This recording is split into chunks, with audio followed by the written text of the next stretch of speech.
ఇచ్చినందుకు నీకు వందనాలు. ప్రతి బిడ్డను దీవించయ్యా. విశ్వాసములో మమ్మల్ని బలపరచయ్యా. అనారోగ్యంలో ఉన్న ప్రతి బిడ్డను స్వస్థపరచయ్యా. మా గ్రూపునంతటిని నీ రెక్కలను భద్రపరిచి ఇప్పుడు మీ ప్రియ బిడ్డలతో మీరే మాట్లాడబోతున్నారు. మాకు అవసరమైన విషయాలన్నీ మీరే మాట్లాడి మహిమ పొందుమని యేసుక్రీస్తు నామమున వేడుకుంటూ ఉన్నాము తండ్రి. ఆమేన్. అమ్మ, హెస్తేరు చరిత్ర సృష్టించిన అనాథ కన్య. మరి హెస్తేరు 4:14 డాలి చదువుతావా? హెస్తేరు 4:14.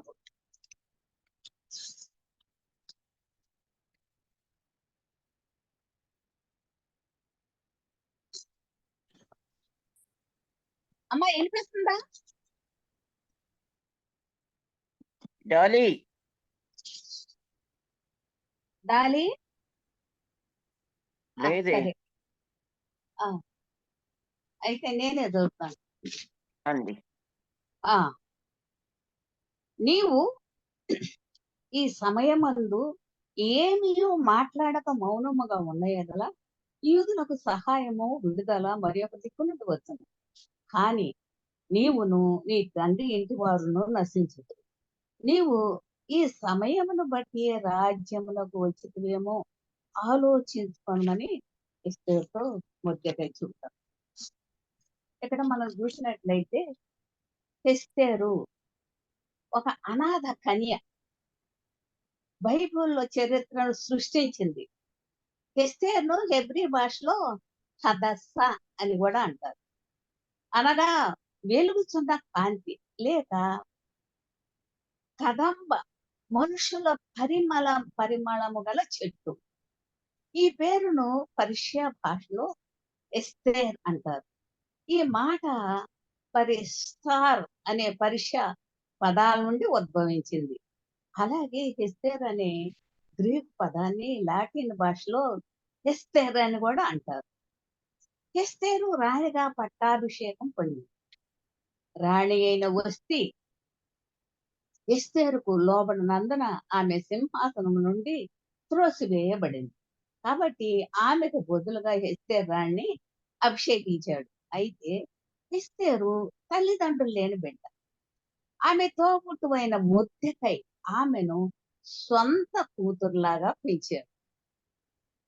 అందమైన కన్యకలకు పరిమళ క్రియలు ముగించి తన యొద్దకు తెమ్మని అహష్వరోషు ఆజ్ఞాపింపగా అక్కడికి ఎస్తేరు కూడా తెచ్చారు. ఆమెకు 12 నెలలు పరిమళ క్రియలు చేశారు. ఎస్తేరు రాజు దగ్గరకు వెళ్లే వంతు వచ్చింది. ఆమెను అంతఃపురానికి తీసుకెళ్తారు. స్త్రీలందరికంటే రాజుకి ఎస్తేరు బాగా ప్రేమించారు. కన్యకలందరికంటే అతని వలన ఆమె దయాదాక్షిణ్యాలు పొందింది. అతని రాజ్య కిరీటమును ఆమె తల మీద ఉంచి ఆమెను వస్తికి బదులుగా రాణిగా నియమించారు అని ఎస్తేరు 2:17లో చెప్పబడింది. అప్పుడు రాజు తన అధిపతులందరికీ, సేవకులందరికీ ఎస్తేరు విషయమై గొప్ప విందు చేయించి మరి సంస్థానములో సెలవు దినము ప్రకటించి రాజు స్థితికి తగినట్లుగా బహుమతులు ఇప్పించారు. అయితే ఇక్కడ దేవుని సంకల్పం ఏంటంటే, దేవుడు ఎస్తేరును ఒక ఉద్దేశంతో మరి అంతఃపురానికి తీసుకొచ్చాడండి. అలాగే నిన్ను నన్ను కూడా ఒక ఉద్దేశానికి తన రాజ్యంలోకి, క్రీస్తు మార్గంలోకి తీసుకొచ్చాడు మనం అనుకోవాలి. అయితే మన రాజ్యాలు కట్టుకోవటానికి కాదు, ఆయన రాజ్యం మనందరం కట్టేందుకు. మన జీవితాల్లో ఆయన ఉద్దేశాన్ని అంటే సంకల్పాన్ని, ప్రణాళికను మనం మాత్రం ఎప్పుడు కూడా మర్చిపోకూడదు. మన పిలుపును, ఎన్నికను మనం దృఢం చేసుకోవాలని పరిశుద్ధ లేఖనాలు మనకు చెబుతూ ఉన్నాయి. దేవుడు ఎస్తేరును ఎన్నుకునే సమయానికి ఆమె సాధారణ పేద స్త్రీ. గుణాలను సిగ్గుపరచుటకు లోకమందు వెర్రివారిని ఏర్పరచుకొని ఉన్నాడు.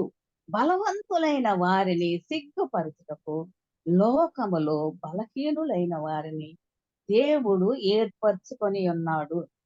ఎన్నికైన వారిని వ్యర్థము చేయుటకు లోకములో నీచులైన వారిని, తృణీకరింపబడిన వారిని, ఎన్నిక లేని వారిని దేవుడు ఏర్పరచుకున్నాడని 1 కొరింథీ 1:27-28 మనం చూస్తాం. ఇక్కడ హామాను యొక్క పన్నాగం. హామాను యూదుల శత్రువు. యూదులందరినీ చంపాలని అతడు పన్నాగం. ఈ విషయంలో రాజు ఒక శాసనాన్ని చేసి ప్రకటించేలా చేస్తాడు ఈ హామాను. ఈ విషాద వార్త మొర్దెకై చెవిన పడిందండి. పడగానే అతడు తన బట్టలు చింపుకొని, గోనె పట్ట వేసుకొని, బూడిద పోసుకొని, మహాశోకముతో రోజించాడు ఈ మొర్దెకై. అంతలో మనలో మరి మొర్దెకైలో ఎస్తేరు మనసులోకి వచ్చింది. మనసులోకి రాగానే ఈ విషయము ఏదైనా సరే చెయ్యాలనుకుని ఎస్తేరుకు మాత్రమే చేయగలదని మొర్దెకైకి తెలుసు. అంతేకాదు, ఇటువంటి సమయంలో దేవుడికి ఎస్తే నీ రాజ్యాన్ని తీసుకొని రావటం కూడా అందుకేనని మరి మొర్దెకైకి తెలుసు. అందుకని ఈ మొర్దెకై ఏం చేశాడంటే, దేవుడు తన వస్త్రములను విడిపించేందుకు ఎస్తేరును రాణిగా అభిషేకించాడు. మోషే యెహోవా దెబోరాల వలె ఇతడు ఇశ్రాయేలీయులను విడిపించేందుకు ఎస్తేరుకు సమయం వచ్చింది. ప్రతి యుగంలో, శకంలో మరియు శతాబ్దంలో దేవుని సంకల్పాన్ని నెరవేర్చే దేవుడు స్త్రీని గాను, పురుషుని గాను ఎన్నుకున్నాడు. ఎందుకంటే భూమి పైన ఏ పనైనా మనిషి లేకుండా అసలు దేవుడు ఏమీ చేయలేడు. మనముంటేనే ఆయన చేస్తాడు. అలాగే ఇప్పుడు నీవు నేను కావాలండి దేవుడికి. మనం సిద్ధపడాలి. ఇదిగో నేను సిద్ధంగా ఉన్నాను అని మనం చెప్పాలి. అవును, ప్రతి ఒక్కరు కూడా నేను సిద్ధంగా ఉన్నాను ప్రభు అని ప్రభువారికి మనం చెప్పాలి. నిజంగా మనం సిద్ధంగా ఉన్నామా? మొర్దెకై యొక్క విజ్ఞాపన ప్రార్థన. మొర్దెకై తన విషయాన్ని ఎస్తేరుకు తెలియజేశాడు. ఎస్తేరు, నీవు అనుకోకుండా ఈ రాజ్యానికి రాలేదు. దేవుడు ఒక ఉద్దేశంతో నిన్ను రాణిగా ఎన్నుకున్నాడు. యూదులంతా బహు శ్రమలో ఉన్నారు. వారంతా నీ సొంత ప్రజలు కనుక నీవు ఈ పరిస్థితుల్లో నీవు కళ్ళు మూసుకొని ఉండలేవు. నీకున్న సామర్థ్యాన్ని ఉపయోగించు.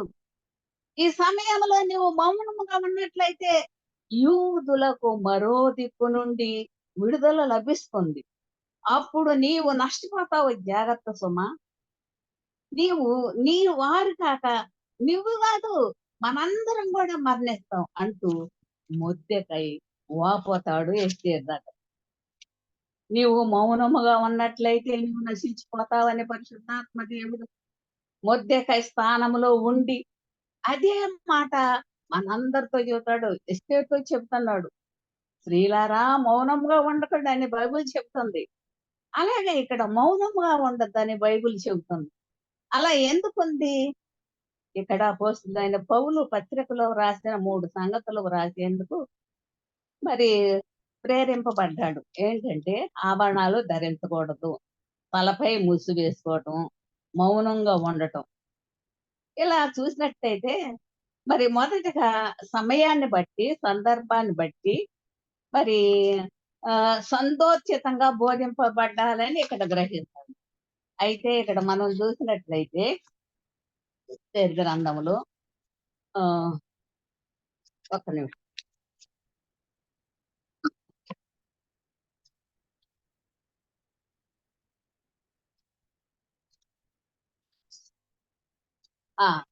అయితే ఎస్తేరు గ్రంథంలో మొర్దెకై ఎస్తేరుతో, నీవు ఈ సమయం ముందు ఏమి మాట్లాడక ఒకవేళ మౌనముగా ఉన్న ఎడల యూదులకు మరొక రకమైన సహాయం వస్తుందని ప్రభువారు చెప్తాడు. అప్పుడు పరిశుద్ధాత్ముడు నీవు మౌనంగా ఉన్నట్లయితే నీవు నశించిపోతావు. అవును, నీవు ఇటువంటి సమయంలోనే దేవుడు నిన్ను ఇక్కడికి తీసుకొచ్చాడు. నీవు ఏ కాలంలో జీవిస్తున్నావో తెలుసుకో. ఇది ఆఖరి గడియ. తొందరలో బూరధ్వని వినిపిస్తుంది. నీకంటే ముందుగా పరలోకానికి నీవు ఏమి విధులు పంపావు? నీ తలాంతులు రెండంతలుగా చేస్తావా లేదా? లేకపోతే నువ్వు దాన్ని పెడతావా? నీవు దేనితో నీ పునాదిని కదులుతున్నావు? ఇటుకలతోనా? కర్రతోనా? లేక బంగారంతోనా? అని నువ్వు ఆలోచించుకో అని మొర్దెకై చెబుతాడు. నీకు నీవే ఈ ప్రశ్నలు అడుక్కో. ఎస్తేరు వలె జ్ఞానం కలిగిన స్త్రీగా ఉండు.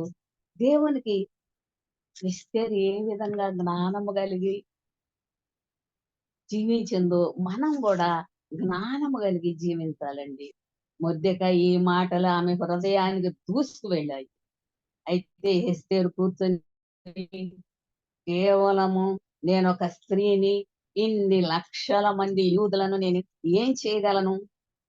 ఎవరినైనా పురుషులు ఈ పని చేస్తే మంచిది అని అంతరంగంలో అన్ని సౌఖ్యాలు అనుభవించనీయండి అని ఎస్తేరు ఏమీ చెప్పలేదంటండి.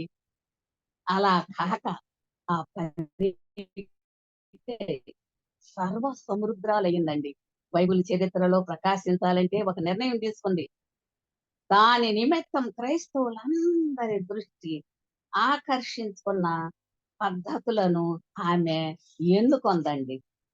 ఈ విషయమై తన భర్త అయిన రాజు దగ్గరకు వెళ్ళటానికి ముందే మొట్టమొదటిగా ఎస్తేరు రాజులందరినీ వెతికింది. అనగా తన భూరాజుల దగ్గరకు వెళ్ళటానికి ముందే ఎస్తేరు పరలోకపు రాజు ముందు మోకరించిందంటండి. మోకరిల్లింది. నీవు నేను కూడా ఇలాగే దేవుని ఎదుట మోకరించాలి. ఏదైనా శ్రమ, కష్టము, దుఃఖము మన పక్క వారికి వచ్చినా దేవుని సన్నిధిలో ఇలాగే మోకరించాలండి.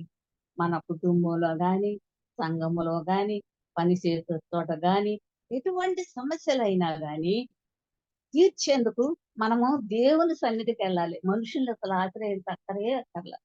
దేవుని సన్నిధిలోకెళ్ళాలి. ఎందుకంటే ఆయన సర్వశక్తి గలవాడు. కాబట్టి మనం గూడా మరి మన జయానికి ఆయనే తొలిమెట్టు కాబట్టి ఆయన దగ్గరికెళ్ళాలి.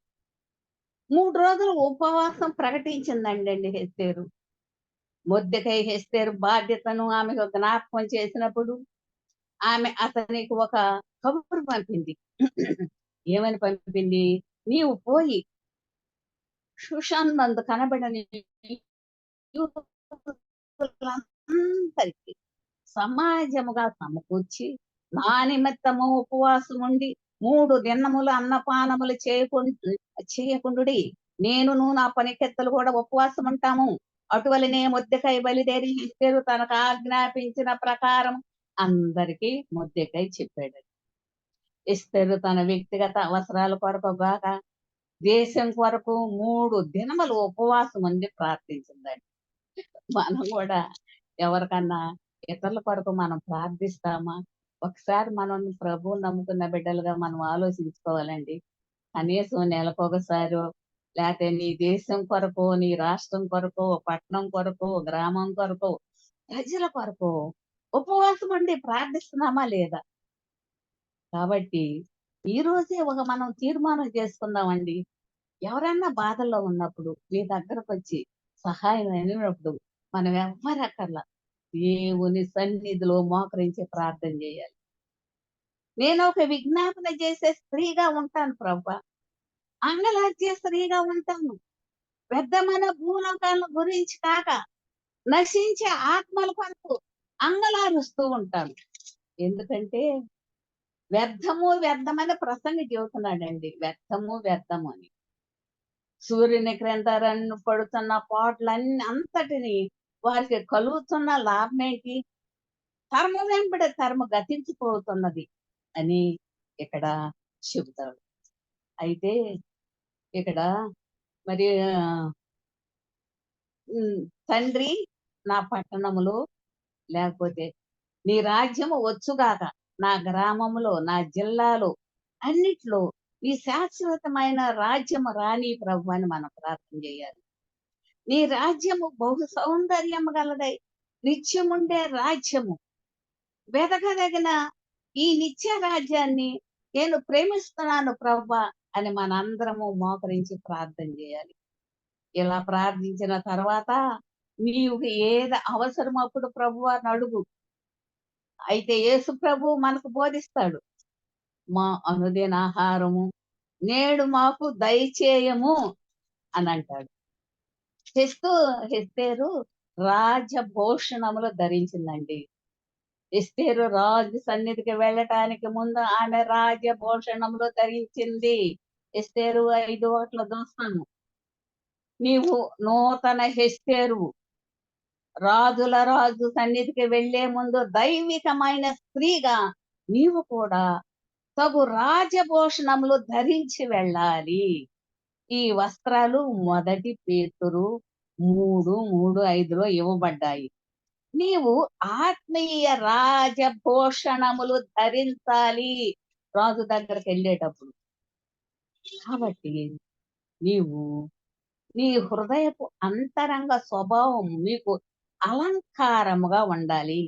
అది దేవుని దృష్టికి మిగుల విలువ కలిగింది. అటువలే పూర్వము దేవుని ఆశ్రయించిన పరిశుద్ధ స్త్రీలను తమ స్వపురుషులకు లోబడుట చేత తమ్మును తాము అలంకరించుకున్నారు. 1 పేతురు 3:3-5. దైవికమైన స్త్రీ పైన చెప్పబడిన లక్షణాలన్నీ కలిగి ఉండాలండి. మనము ఈ ఆత్మీయ వస్త్రాలను ధరించి ప్రార్థించడానికి దేవుని సన్నిధికి వెళితే ఎస్తేరు చేసినట్లు మన విన్నపాలు ఆయనకి మన విన్నపాలు చేస్తే ప్రభువారు తప్పకుండా నీకు నాకు జవాబిస్తాడండి. ఎస్తేరు రాజు ఎదుటికి వెళ్ళింది. ఎస్తేరు ప్రాణానికి తెగించి రాజు ముందుకు వెళ్లేందుకు సిద్ధపడింది. అందులో ఆమె ధైర్యం ఎంత ధైర్యమో చూడండి. న్యాయ వ్యతిరేకంగానున్నాను, నేను రాజు నద్దకు ప్రవేశించుదును, నేను నశించినా గాని నశిస్తాను అనే ఉద్దేశంతోనే ఎస్తేరు అక్కడికి వెళ్ళిందండి. మానవుని న్యాయము కంటే దేవుని న్యాయము ఉన్నతంగా ఉంటుంది. దేవుడు మానవులందరికంటే ఉన్నతుడు. నీ భర్త కంటే కూడా ఉన్నతుడు. భార్యలారా, మీ భర్తలకు విధేయులై ఉండడి, ఇది ప్రభువును బట్టి యుక్తమై ఉన్నది. కాబట్టి అప్పట్లో ఉన్న చట్ట ప్రకారము రాజు ఆమెను రమ్మని ఆజ్ఞాపిస్తే గాని ఆమె వెళ్ళటానికి అసలు వీలే లేదండి. ఒక భార్యను తన భర్త ఎన్నో రోజులుగా ఆమెను పిలవకపోయినా ఆమె తన భర్త దగ్గరకు వెళ్ళకూడదనే చట్టం ఎటువంటిదో ఇక్కడ మనం అర్థం చేసుకోవాలి. ఏది ఏమైనా చట్టం చట్టమే, దాన్ని వాళ్ళు అనుసరించాల్సిందే. చట్టాన్ని వారు వ్యతిరేకిస్తే పర్యవసానం ఏంటంటే మరణమే. అందుకని అటువంటి చట్టాల అంటే ధర్మశాస్త్రాల నుండి తన కుమారుని ద్వారా మనలను స్వతంత్రులుగా చేసిన దేవునికి మనమందరము ఎన్నో వందనాలు చెల్లించాలండి. యేసు ప్రభు ఈ లోకానికి వచ్చి మోషే ద్వారా ఇచ్చిన దాదాపు 600 ఆజ్ఞలు కొట్టివేశాడు. ఇప్పుడు మనం స్వతంత్రులైన దేవుని పిల్లలమండి మన అందరము. ఇది బంధకాలు లేవు, మనం ఆజ్ఞల క్రింద లేము, కృప కిందే మనందరము ఉన్నాము. ధర్మశాస్త్రము మోషే ద్వారా అనుగ్రహింపబడింది, కృపయు సత్యమును యేసుక్రీస్తు ద్వారా కలిగెను. ఎస్తేరు రాజు దగ్గరికి వెళ్ళింది. అప్పుడు ఏం జరిగింది? ఎస్తేరు 5:2 ఆమె యందు అతనికి దయ పుట్టెను. అంటే దేవుడు రాజుతో నా కుమార్తె వస్తుంది, సంతోషంతో ఆమె కోరుకున్నవన్నీ అనుగ్రహించు అని మన తండ్రి అయిన దేవుడు చెప్పాడంటండి రాజుతోటి. దేవుని దృష్టిలో దయము పొందడం అనేది క్రైస్తవ స్త్రీకి ఎంతో అవసరమైనది. మొదట్లో మనం దేవుని వెతకనట్లయితే ఆయన మనలను మన వైపు తిరిగి సంతోషిస్తాడు. ఇప్పుడు దానికి సంబంధించిన వ్యక్తితో మాట్లాడి వారి యందు మనకు దయ కలిగిస్తాడు. అది మన అనుకోవండి. అందుకే మనం చెప్పాలి, దేవుని కొరకు మనం సాహసించాలి. ఎస్తేరు సాహించినట్లు దేవుడు రాజ్యం కొరకు మనం కూడా చరిత్రను సృష్టించే స్త్రీలుగా మన ప్రాణాలను అర్పించి సహాయం చేయాలని ఇక్కడ ప్రభువారు మనతో చెబుతున్నాడండి. యేసు ప్రభు అప్పుడు తన శిష్యులను చూసి, ఎవడైనాను నన్ను వెంబడింపగా నీడన తను తాను ఉపేక్షించుకొని తన తెలివనెత్తుకొని నన్ను వెంబడింపాలి, తన ప్రాణమును రక్షించగోరువాడు దాన్ని పోగొట్టుకొను, నా నిమిత్తము ప్రాణము పోగొట్టుకున్నవాడు దాన్ని రక్షించుకునే ఒక మనుషుడు లోకమంతయు సంపాదించుకొని నా ప్రాణమును పోగొట్టుకుంటే అతనికి ఏమి ప్రయోజనము? ఒక మనుషుడు తన ప్రాణమునకు ప్రతిగా నేను ఏమి ఇయ్యగలనని మత్తయి సువార్త 16:24-25 చెప్పాడు. అయితే అలాగే నీవు నీవు మాత్రం ఒక చరిత్ర సృష్టించగలగాలి. నీ యందు క్రీస్తు హెచ్చింపబడి నువ్వు తగ్గించాలి. మన రాజు కొరకు, ఆయన రాజ్యం కొరకు మనందరం కూడా నిలువబడి ఆయన మార్గములో ఎన్నో ఆటంకాలు, అవాంతరాలు ఎదురవుతాయి. వాటిని ఎదుర్కోవాలి. మనం నిర్ధారించుకుంటే దేవుడు మన బలాన్ని, ఆయన కృపను మనందరికీ ఇస్తాడండి. అలా కాకుండా యోనా వలె దాక్కునేందుకు పారిపోతే దేవుడు మనను దండించి వెనక్కి తీసుకొస్తాడు. శిక్షించడం అంటే భారభరితమైన, మనకు తెలుసు బాధాకరమైనదని మనందరికి తెలుసు. కత్తిరించడం అంటే ఘోరమైనది. అలా జరగక ముందే మన పక్షంగా మనం చేయగలిగినంత మనము చేద్దాం. ఎస్తేరు దయ పొందిందండి. ఎస్తేరు దేవుడిచ్చిన జ్ఞానమందు పైన చెప్పబడి వాటినన్నిటినీ నిర్వహించటం వల్ల రాజు దృష్టిలో ఆమె దయ పొందింది. రాజు తన చేతిలో నుండి బంగారపు దండమును ఎస్తేరు తట్టు చాపగా ఎస్తేరు దగ్గరకు వచ్చి దండము యొక్క కొన ముట్టెను. ఆమె రాజుతో, రాణి అయిన ఎస్తేరు, నీకేం కావాలి? నీ మనమేమిటి? రాజ్యములో సగం మట్టుకు నీకు అనుగ్రహించేదనా అని చెప్తాడు. ఇది ఒక్క గొప్ప అవకాశం. రాజు ఇచ్చేందుకు సిద్ధంగా ఉన్నాడు కనుక ఎస్తేరు ఆమెకు కావలసినది ఏదైనా అడగవచ్చు. అయినా ఎస్తేరు తొందరపడలేదు. ఆమె తన జ్ఞానాన్ని ఉపయోగించింది. ఆమె హామానును సంహరించి అతనిని అంతమొందించమని మరి చెప్పల. ఆమె ఓపికతో కనిపెట్టింది. ఆమె రాజునకు యుక్తముగా తోచిన ఎడల నేను రాజు కొరకు సిద్ధము చేయించిన విందుకు రాజువైన మీరును హామానును నేడు మా ఇంటికి రావాలని కోరిందండి. ఎస్తేరు 5:4 చూస్తాము. ఒకసారి కాదు, రెండవసారి కూడా చేసింది. ఎస్తేరు ప్రతిదీ ఒకదాని తర్వాత ఒకటి క్రమంగా జరిగే ఏర్పాటు చేసింది గనుక ఆమె కోరిక నెరవేరింది. ఎస్తేరు నుండి మనం మంచి పాఠాలు నేర్చుకోవాలండి. కొందరు స్త్రీలులాగా నిర్ణయాలు తీసుకునేందుకు తొందరపడుతుంటాం. మన జీవితంలో అన్ని విషయాలు మన జ్ఞానాన్ని ఉపయోగించి క్రమమైన పద్ధతిలో చేయాలని ఎస్తేరు మనందరికీ బోధిస్తుందండి. పరిశుద్ధాత్మని అడిగితే నీవు సరైన నిర్ణయాలు తీసుకునేందుకు పరిశుద్ధాత్మ దేవుడు మనకు సహాయం చేస్తాడు. మనమందరము విశ్వాసంతో పనిచేయాలి. నీ విశ్వాసంతో దేవుని సేవ చేయాలి. ఎస్తేరు ఉపవాసం నుంచి ప్రార్థించడమే కాదండి, పరిస్థితులను ఎదుర్కొని పోరాడింది. ప్రార్థించి పని చేయటాన్ని నమ్ముతాము. క్రియలు లేని విశ్వాసం వ్యర్థము. కనుక నీ విశ్వాసం క్రియలు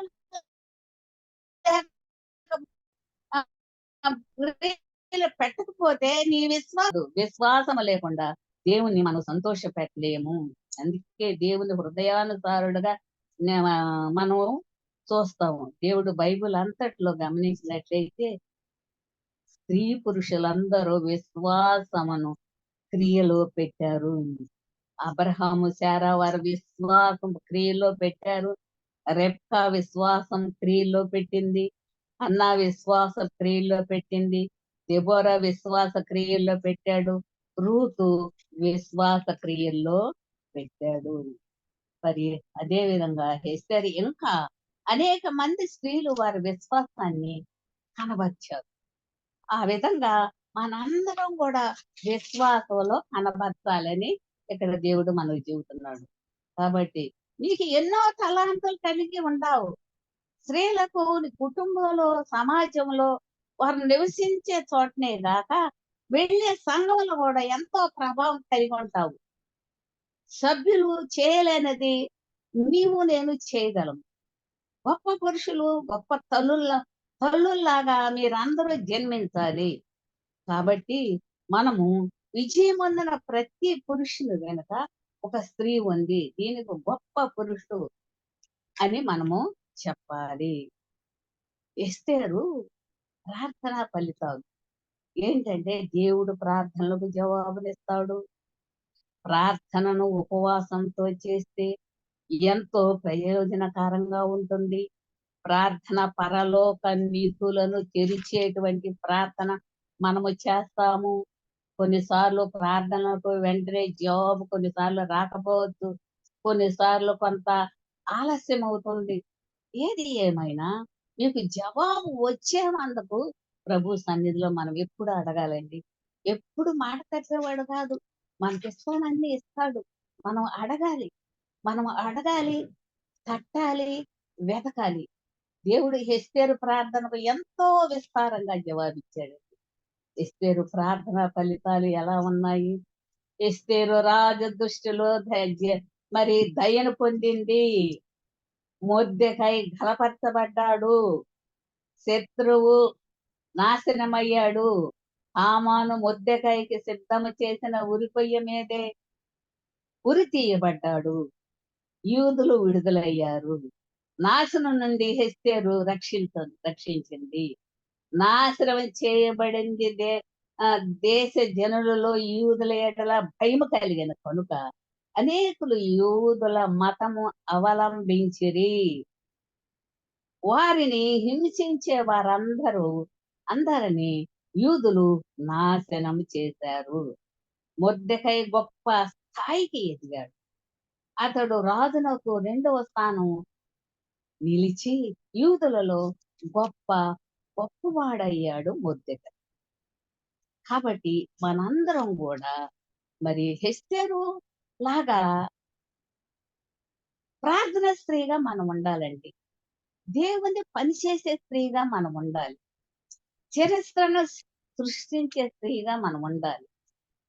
ఈ దశలో మీరు శారీరకంగాను, మానసికంగాను, ఆత్మీయంగాను ఎంతో తొందర ఎదుగుతూ ఈ సమయాన తమ ఇష్టాలను నెరవేర్చుకునేందుకు మక్కువ చూపుతారు. యవనస్తులు ఎటువంటి వాటిని కోరుకోవాలంటే అనగా యేసు ప్రభు 12 సంవత్సరాల వయసులో వివేకముతో కోరుకున్న నాటి నుండి తప్పిపోయిన కుమారుడు అవివేకముతో కోరుకున్న వాటిని ఉదాహరణగా లేఖనాలు వివరించబడ్డాయి. ఇలా మార్పు చెందే సమయంలో పిల్లలు ఆ గృహ నిర్హత్య కొరకు దేవుడిచ్చాడు అని తల్లిదండ్రులు వారిని ఆ దిశగానే మనమందరము నడిపించాలి. కాబట్టి మనందరము యేసు ప్రభు వారికి తగినట్టే మనము ఉండాలి. అయితే అంతరంగిక అంటే మరియు బాహ్య సౌందర్యం గురించి చెప్పడంలో బైబుల్ ఎంతో గొప్పగా వివరించబడిందండి.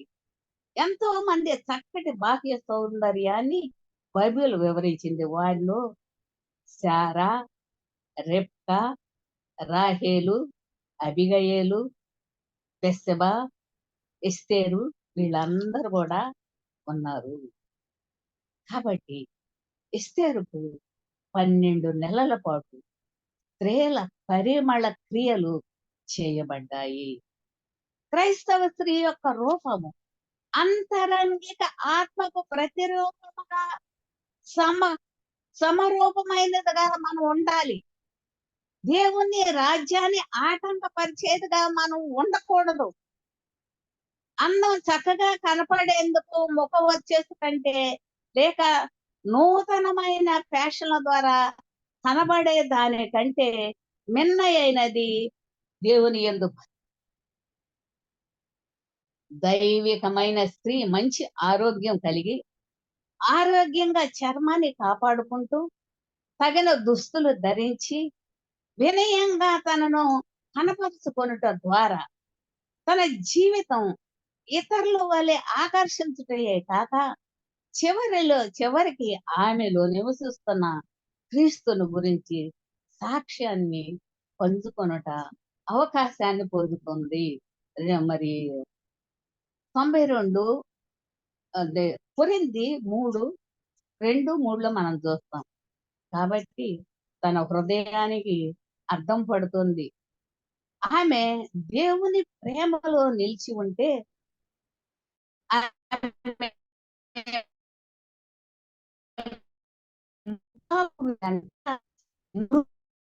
మృదువుగా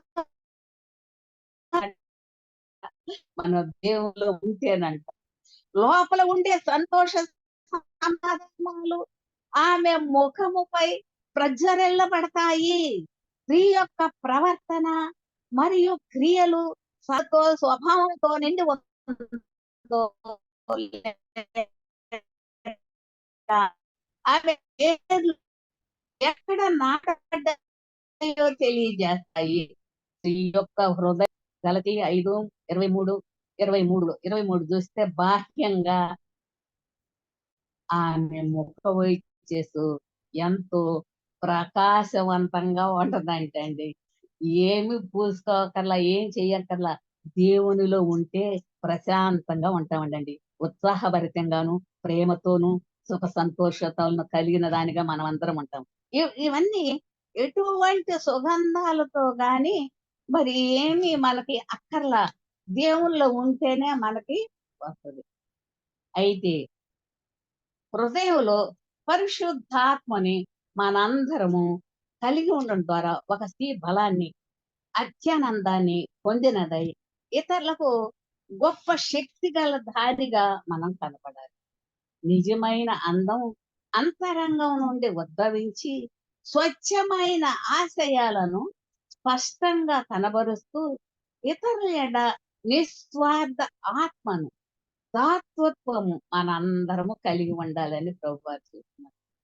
అటువంటి ఉప్పొంగే ప్రేమను యేసు ప్రభు మాత్రమే ఉంచగలడు. పరిశుద్ధాత్మునికి నీ ముఖంపై ఉండే దేవుని ఆత్మాభిషేకానికి మరియు దేవుని మహిమకు ఎటువంటి వేరే విషయాలు మనము ఊహించక్కర్లా. కాబట్టి దేవునిలో ఉంటేనే ఆమె చివరకు అధికారిగా మారింది. ఆమె ఎక్కువ స్వస్థత పొందింది. కాబట్టి మనం కూడా అలాగే ఉండాలి. ఎవరైనా నెమ్మదిగా మీ తలుపు కొడితే నీకు వినపడకపోవచ్చు. ఒక వ్యక్తి తలుపు గట్టిగా కొట్టినప్పుడు నీవు తప్పక తలుపు తెరిచి అతను అడిగింది ఇవ్వాలి. మనం ఇది తెలుసుకోవాలి. భిక్షగాళ్ళు ఏమాత్రం సిగ్గు లేకుండా భిక్షం ఎత్తుకుంటారు. అలాగే మనం వెతుకుతూ భిక్షం ఎత్తుకోకుండా వాళ్ళకి సమాధానంగా వాళ్ళని పంపాలి. నీవు దేవునితో నీవు నడవాలి. దేవుని ఎదుట నీవు ధ్యాన మనసు కలిగి ఉండాలి. విశ్వాసంతో మనం నడవాలి. ఆత్మానుసారంగా మనం నడవాలి. ప్రేమతో మనం నడవాలి. వెలుగు సంబంధులుగా మనం నడవాలి. కాబట్టి మనము దేవుని ప్రతి వాగ్దానము షరతులతో కూడా ఉంది. పై వాక్యములో మనం 3 షరతులు నెరవేర్చాలి. దేవుడు మనకు 3 కార్యాలు చేస్తాడు. దేవుడు ప్రజలుగా మనలను మనం తప్పక తగ్గించుకోవాలి. నాకు అంత ఉంది ఇంత ఉందని దేవుడి దగ్గర మనం ఎప్పుడూ చెప్పుకోకూడదు. తరువాత ఆయన్ని మనం దేవుని దగ్గర వెతకాలి. చెడు మార్గాల నుండి మనల్ని మరలిస్తాడు. దేవుడు ఆకాశము నుండి మన ప్రార్థనలు విని మనకు జవాబునిస్తాడు. మన పాపాలన్నీ క్షమిస్తాడు. కాబట్టి మనము యెహోవా యొద్ద ఒక వరం అడిగితిని, దానిని నేను వెతుకుచున్నాను. యెహోవా నా ప్రవర్తనను చూచుటకు, ఆయన ఆలయములో ధ్యానించుటకు నా జీవిత కాలం అంతయు నేను యెహోవా మందిరములో నేను నివాసము చేస్తాను. కాబట్టి దేవుని మందిరములో మనం ఉండాలి. ఎంతో మంది క్రైస్తవుల ప్రార్థన ద్వారా అందరిని ఆకట్టుకోవాలని అనుకుంటారు. అదే కానీ మనము కొంతమంది ఎప్పుడు ప్రార్థన ఎక్కువసేపు కాకుండా ప్రభు సన్నిధిలో మోకరించి ప్రార్థన అనే దాన్ని నువ్వు కంఠభూషణముగా ధరించుకొని ఆయన సన్నిధిలో మనం ప్రార్థిస్తాం. అలా ఉన్నప్పుడే దేవుడు మనల్ని దేవుడు దీవిస్తాడు, ఆశీర్వాదాలతో నింపుతాడు. కాబట్టి భార్యపై మంచి మరి భర్త భార్యపై మంచి ప్రేమ భావం కలిగి ఉండాలి. ఒక ధైర్యం కలిగిన స్త్రీగా ఉండాలి. స్త్రీలు ఏమి చేసుకోవాలి? చరిత్ర సృష్టించేదానిగా నీవుండాలి.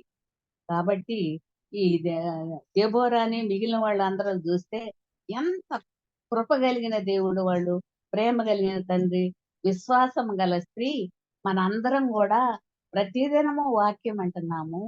ప్రభు సన్నిధిలో ఉంటున్నాం గాని విశ్వాసం కలిగిన స్త్రీ మనందరం కూడా ప్రార్థనా స్త్రీలుగా మనం ఉండాలి. మరి ధైర్యము కలిగిన స్త్రీలుగా మన అందరం ఉండాలి. ఎన్ని శ్రమలొచ్చినా, బాధలొచ్చినా, ఆటంకాలొచ్చినా మనమందరము విధేయత కలిగిన స్త్రీలుగా ఉండాలి. స్త్రీ చేసే మరి ప్రతి చెట్టు గూడా, ప్రతి విషయం గూడా దేవునికి ఇష్టంగా మనం ఉండాలి. కాబట్టి మరి అప్పుడు నీకేం జరుగుతుంది? నీ పట్టణంలో, నీ గ్రామంలో అందరికన్నా ఎక్కువ నువ్వు దీవించబడతావు. నీ దేశంలో నువ్వు దీవించబడతావు. నీ గర్భఫలము, నీ పిల్లలు దీవించబడతారు. కాబట్టి నీ గంప, నీ పిండి పిసుకు తొట్టి కూడా దీవించబడదు. కాబట్టి దేవుని ఎడల మనం భక్తి కలిగి ఉండాలి. శ్రమయైన, బాధయైన, కష్టమైన మన విశ్వాసం కలిగి ఉండాలి. ఇక్కడ మనం చూసినట్లయితే రెబ్కా దేవుని వాగ్దానాలు జ్ఞాపకం చేసుకుంది. వాగ్దానాలు తన మనసులో ఉంచుకున్నందుకు దేవుడు ఆమెను ఒక రోజు కాదు, వారం కాదు, నెల కాదండి, ఒక సంవత్సరం కాదు, జీవితమంతా ఆమెను కాపాడి రక్షించాడండి. ఆమె చరిత్రను సృష్టించింది. అదే విధంగా మీరు కూడా చేస్తే మీరు ఎంతో చరిత్రను సృష్టించిన వారం అవుతాం. ప్రతిదినము మన దేవుని సన్నిధిలో ఉంటున్నాం. ఆయన పాద సన్నిధిలోకి మనం మొరపెడుతున్నాం. కాబట్టి ప్రతి విధమైన స్త్రీ కూడా ఆయన సన్నిధిలో ఉండాలి. ఆయనలో మోకరించాలి. కాబట్టి అంజూరపు చెట్టు పూయకుండానను, ద్రాక్ష చెట్లు ఫలింపకపోయినను, ఒలివ చెట్లు లేకుండానను, చేలోని పైరు పంటకు రాకపోయినను, గొర్రెల దొడ్లో లేకపోయినను, సాలలో పశువులు లేకపోయినను, నేను యెహోవా యందు ఆనందిస్తాననే ఉద్దేశంతో నువ్వు దేవుని సన్నిధికి రా. దేవుడు తప్పక నిన్ను దీవిస్తాడు, ఆశీర్వదిస్తాడు, ఘనపరుస్తాడు. నా రక్షణకర్త అయిన దేవుని యందు నేను సంతోషిస్తాను. నా ప్రభువైన యెహోవే నాకు బలము. ఆయన నా కాళ్ళను లేడి కాళ్ళలాగా చేశాడు. ఈ విధంగా విశ్వాసం కలిగిన స్త్రీగా ఉండు, విధేయత కలిగిన స్త్రీగా ఉండు. ఎస్తేరు వలె ప్రార్థనా పూర్వకంగా తన రాజ్యాధికాన్ని నిలబెట్టుకోవటానికి కాదు, యూదులందరి కొరకు ఉపవాసం ఉండి ప్రజలందరినీ, యూదులందరినీ ఉపవాసం ఉంచి దేవుని సన్నిధిలో వేడుకోబట్టి దేవుడు ఆమెను హెచ్చించాడు, రాజ సన్నిధికి తీసుకెళ్ళాడు. నీవు నేను కూడా దేవుని యందు విశ్వాసం ఉంచి ఆయన యందు భయభక్తులు కలిగి జీవిస్తే మన ప్రార్థనలు, ఎస్తేరు ప్రార్థనలు, రెబ్కా ప్రార్థనలు, అందరి ప్రార్థనలు విన్న దేవుడు నీ ప్రార్థన, నా ప్రార్థన ఆలకిస్తాడు. మనకు కావలసినవన్నీ దేవుడు ఇస్తాడు. అలాగ చేయడానికి పరిశుద్ధాత్మ దేవుడు తోడై ఉండి నడిపించును గాక. ఆమేన్.